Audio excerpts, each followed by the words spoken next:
исәнмесез. Эфирда Татарстанның көньяк көнчыгыш хәбәрләре, студияда Гөлнара Ахмадиева. Бүгенге тапшыруда. Дәүләт автоинспекциясе хезмәткәрләре матбугат конференциясе үткәрде. Очрашуның төп темасы Татарстанда юл транспорт һәлакәтләре. Балачағы бүйік ватан сугышына туры килә. Августина Туймеева 90 яшьлек юбилейын билгеләп үтте. Яш парларның 100 000 сум оту мөмкинлеге барлыкка килде. Грант яш гаиләләр өчен каралган, әмма катнашу өчен мәҗбүри пунктларны үтәргә кирәк. Дәүләт автоинспекциясе хезмәткәрләре матбугат конференциясе үткәрде. Очрашуның төп темасы Татарстанда юл транспорт һәлакәтләре. Әлмәт өчен динамика уңай, авариялар һәм зыян күрүчеләр саны узган ел белән чагыштырганда кимегән. Әмма Татарстанда балалар булган очраклар саны сизелерлек арткан. Очрашуда безнең төшерү төркеме дә булып кайтты. 2025 елның 7 айы нәтиҗәләре буенча Әлмәт районында авариялар күрсәткечләре кимегән. Шул вакыт эчендә 55 юл транспорт һәлакәте теркәлә. Аларда 5 кеше һәлак була һәм 63 кеше яралана. Узган ел белән чагыштырганда авариялар саны үзгәрмәгән, ә һәлак булучылар саны 3 кешегә кимегән. Яраланучылар саны 6-га кимрәк. По-прежнему негативно складывается. Балаларның юл транспорт травматизмы белән вәзгыять элеккечә үк тискәре формалаша. 16 яшькә кадәрге балалар катнашында 12 юл транспорт һәлакәте теркәлгән. Аларда 9 бала яраланган. Узган елның шул ук чоры белән чагыштырганда ул юл транспорт һәлакәте саны 3-кә арткан. Яраланганнар саны үзгәрмәгән. Дәүләт автоинспекторлары билгеләп үткәнчә, авыр нәтиҗәләргә китергән авариялар еш кына каршы як полосага чыгу аркасында килеп чыга. Бөтен Татарстан буенча шул сәбәпле 56 кеше һәлак булган иде. Volkswagen вылетел на полосу встречного движения и совершил столкновение с грузовым автомобилем. Каршы як полосага чыгу кагыйдәләрен бозучыларны 7500 сум күләмендә штраф яки 6 айга кадәр хокукларыннан мәхрүм итү көтә. Ә кабат бозган очракта 1 елга. Дәүләт автоинспекторлары балаларның юл транспорт травматизмына аерым игътибар бирә. Татарстан буенча узган елның шул ук чоры белән чагыштыру анализы үсешнең борчылу динамикасын күрсәтә. 2024 һәм 2025 еллар белән чагыштырганда балаларның юл транспорт травматизмы, юл транспорт һәлакәтләре саны 36 очракта арткан. Үлүчеләр саны 1 балага кимегән. Яраланганнарның саны 37 балага арткан. Из 7 погибших детей Һәлак булган 7 баланың 6-сы транспорт чаралары пассажирлары булган. Дәүләт автоинспекциясе хезмәткәрләре көн сайын балаларны йөртү кагыйдәләрен бозуларны булдырмау буенча эшләр алып бара. Әлмәттә быелның 7 айында юлларда 9 бала зыян күргән. 5-се җәяүле, тагын 2-се велосипедта, 2-се автомобильдә булган. Шулай ук дәүләт автоинспекторлары билгеләп үткәнчә, балалар катнашындагы һәр 3нче юл транспорт һәлакәте балигъ булмаганнарның үзләре гаебе белән теркәлә. Шуны истә тотырга кирәк. Баланың тормышы һәм сәламәтлеге өчен беренче чиратта ата-аналар җаваплы. Һәм балаларны соң булганчы машина юлында үз-үзеңне куркынычсыз тоту кагыйдәләренә өйрәтергә кирәк. Ул Байкал Артык районында туа һәм балалар йортында үсә. Балачагы бүйек ватан сугышына туры килә. 60 яшькә кадәр яшәргә хыялланган, ә бүген ул үзенең 90 яшьлек юбилейын билгеләп үтә. Алдагы сюжетыбыз герое язмыш сынауларына карамастан һәр көнгә сөенеп яши. Самые счастливые на свете – это я. Бәхетле Августина Туймеева 90 яшьлек юбилейын билгеләп үтте. Ул Байкал Артык районында туган. Соңыннан туган иленнән меңнәрчә чакрым ераклыктагы балалар йортында тәрбияләнгән. Бала чагында аңа кырыс тормыш мәктәбен үтәргә туры килә. Августина Ивановна үсеп җиткәч, бу дәресләр файдалы булып чыгуын аңлый. Тогда в детдоме Ул вакытта балалар йортында безнең режим бар иде. Без иртән торып, ашны ашагач, уку алдыннан һичшиксез «Вставай, страна огромная» җырын җырлый идек. Августина Ивановна тормыш юлы буенча җыр белән бара. Юбилейда ул үзенең кунакларын да сөендерә. Аны яшь коллегалары, башкарма комитет вәкилләре котлады. Туган оясына төп кунаклар, балалар да җыелган. Алар әти-әниләренә үтәргә туры килгән язмыш сынаулары турында сөйләделәр.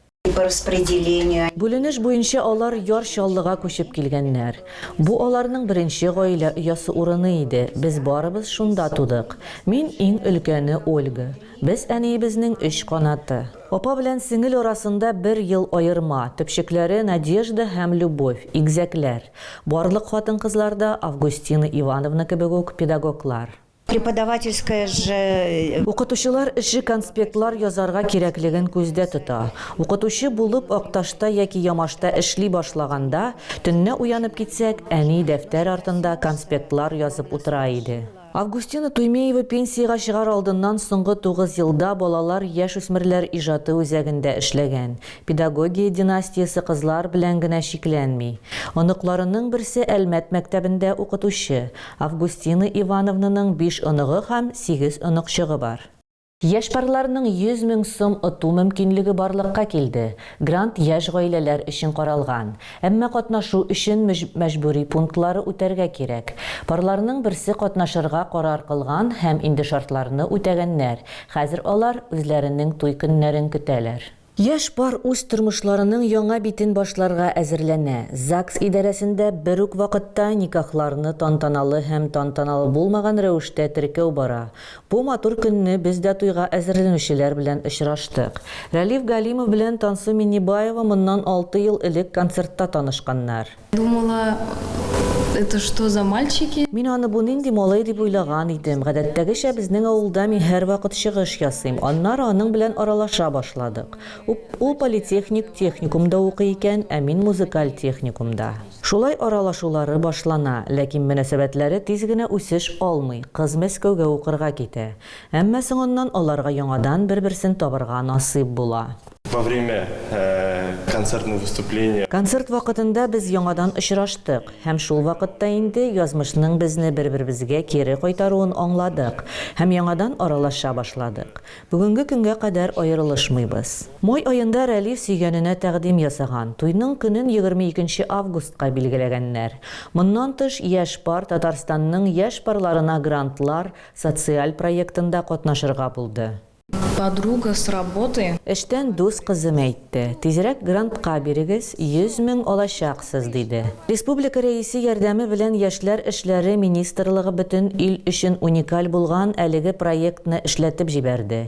Катнашу өчен гаризаны ЗАГСка 18 яшьтән 35 яшькә кадәрге яшь парлар бирә ала. Для получения гранта Грант алу өчен Татарстан дәүләт хезмәтләре сайтында гариза бирергә һәм видео язма форматында визитка җибәрергә кирәк. Анда туйның уникальлеге турында сөйләргә кирәк. Без яшь парларның халыкларыбыз традицияләрен саклап калуларын һәм бу көнне гомерлеккә истә калдыруларын бик телибез. Конкурс яшь гаиләләргә ярдәм итүгә һәм гаилә кыйммәтләрен ныгытуга, шулай ук яшьләрне җәмәгать тормышында актив катнашуга җәлеп итүгә юнәлдерелгән. Того, чтобы побольше молодожены. Яшь парлар күбрәк килеп гариза бирсеннәр өчен, яхшы, матур туйлар күп булсын өчен. Алар аерылышмасыннар, никахлашканнан алып башласыннар өчен, видео материалларын тәкъдим итсеннәр өчен, һәм әлбәттә инде традицияләрне саклап калсыннар өчен.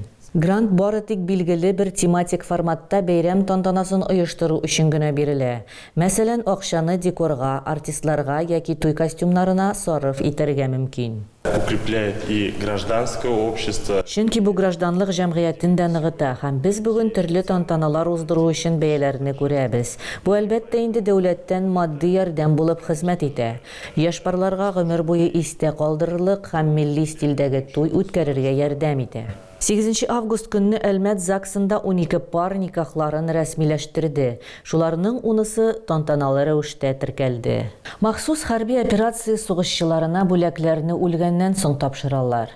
Мактау билгеләре арасында батырлык ордены, батырлык өчен медальләре, икенче дәрәҗәдә батырлык өчен медальләре, Суворов медальләре бар. Гомерләрен биргән иратлар өчен бүләкләрне район башкарма комитеты җитәкчесе Гүзәл Хайбетдинова кулыннан якыннары алды. Буш вакытларында җырлый һәм бии, иҗади бәйгеләрдә катнаша, әмма 9 яшьлек кызның төп эше махсус хәрби операция сугышчыларына ярдәм итү. Ул гуманитар ярдәм җыеп кына калмый. Алар өчен шигырьләр дә укый, хәрби хезмәткәрләр кызыга хәбәрләр юллыйлар, ә сугышчыларның берсе аның чын дустына әверелә. Спасибо за мужество, милый солдат. Не знаю тебя, но безумно горжусь. Шулай итеп, София Алексееваның шигырьләр коллекциясе җыелган инде. Видео язмаларны кыз махсус хәрби операция сугышчыларына беренче ел гына җибәрми. Хәзер ул яшь волонтер, гуманитар йөк җибәрүдә катнаша, хәрби хезмәткәрләр белән аралаша. Барысы да бер рәсемнән башлана. Нас отправляли гуманитарку. Без Юлия Некрасовадан дустым турында шигырь язуын сорадык. Ул язды, мин укыдым һәм аңа аеруча рәхмәт белдерәм. Хәзер Алексеевларның сугышчыларга ярдәм итү гаилә эше. Кызы артыннан әнисе дә чәк-чәк пешереп сугыш хәрәкәтләре зонасына җибәрә башлый. Тәм-томнар әзерләү өчен азык-төлеккә акчаны София һәм аның абыйсы үз копилкаларыннан биргәннәр. Элек хатын-кызга милли ризыкны еш пешерергә туры килә, ләкин хәзер бу эш көндәлек режимда диярлек. Он вообще знала, что я это умею? Гомумән, минем моны булдыра алуымны белә идем, ләкин күп итеп мин бер кайчан да пешермәдем. Бу махсус хәрби операциядан гына башланды. Башта мин моны үземнән эшләдем. Хәзер Ленарга азык-төлек сатып алуда волонтерлар ярдәм итә. Сугышчылар рәхмәт белдереп хәбәрләр җибәрәләр. Махсус хәрби операция зонасына ничә төргәк тәм-тем озатылганын әйтүе кыен. 1000 ярымнан соң хатын-кыз санаудан туктаган. Паспортсыз, аяксыз һәм өметсез. Әлмәт волонтерлары базар янында садака сораган мөмкинлекләре шикле кешене күреп алганнар. Ират үзен инде 9 ел куллыкта тотулары һәм җыйган акчаларын хуҗасына бирү турында сөйләде. Естественно, его привезли, у него рука опухшая, он даже не может кресло крутить, его подвозить, его ставить. Күз алдында битараф калдырмый торган картина. Аяксыз инвалид, коляскасында камуфляж футболкада һәм зәңгәр береттагы Ират үзәк базар янында садака сорый. Әлмәтлеләр ветеранга ярдәм итәм дип уйлап, аңа акча бирәләр, әмма аның тарихы аянычлы. Инвалидларда кәремле бизнесы инде яңа тема түгел. Гүзәл Зуйкова Сергей турындагы мәгълүматның волонтерлар төркемендә барлыкка килүе турында сөйләде. Аерым алганда Иратның куллыкта булуы турында аны көн сайын кеше күп булган урыннарга алып киләләр. Анда ул садака сорый, ә кичен алып китәләр. Группа одной из волонтерских команд фронта поступило сообщение, что Фронтның волонтерлык командаларының берсенә хәбәр килә. Безнең шәһәрдә 9 ел куллыкта булган Россия шәһәрләре буйлап йөргән кеше бар. Аның кулы сынган. Мин хәтта кулыннан да күрәм, шешкән. Мин оннан сорадым. Ул аны машина бәрдерде диде. Ул садака җыйганда. Без монда булганда кеше килде. Аңлавымча аны күзәтеп торучы кеше. Шунда ук шалтырату булды. Мин җавап бирдем. Һәм ул 20 минуттан соң килеп җитәм дип куркыта башлады. Нәтиҗәдә урынга беркем дә килмәде. Ул арада Гүзәл Сергей белән сөйләшкән. Аның сүзләренчә ул балалар йортында үскән. Тормышы барып чыкмаган. Берничә ел элек документларын югалткан, ашау һәм баш өстендә түбәсе булсын өчен бер Ират аңа сорашып торырга тәкъдим итә. Питерда, Александр Невский лаврасында. Мин анда урманда йокладым дип әйтергә мөмкин. Куаклык арасында йокладым. Мин бит балалар йортыннан. Миңа тагын кая барырга? Урамда яшәргәме әллә? Шулай да анда түбә астында. Сергей көн эчендә җыелган акчаларны тулысынча үз хуҗасына биргән. Алмашка тегесе документларны торгызырга вәгъдә иткән, ләкин вәгъдәләрдән ары эш бармаган. Ул миңа барысын да вәгъдә итә, документлар ясарга вәгъдә итә. Ә булай барысын да эшләми. Миңа аяк белән нидер хәл итәргә кирәк. Кулым да сынган. Хәзер Сергейның сынган кулы белән медиклар шөгыльләнәчәк. Базардан аны ашыгыч ярдәм машинасында алып киткәннәр. Бу эшкә полиция кушыла. Иратны җитди дәвалану, узу, протезлар ясау, документларны торгызу һәм туган шәһәре Ярославльга кайту көтә. Тагы да күбрәк яңалыклар һәм тапшырулар белән безнең сайтта таныша алырсыз. Без социаль челтәрләрдә дә бар. Хәбәрләр юллагыз. Шуның белән безнең бүгенге яңалыклар тамам. Киләсе очрашуларга кадәр сау булыгыз.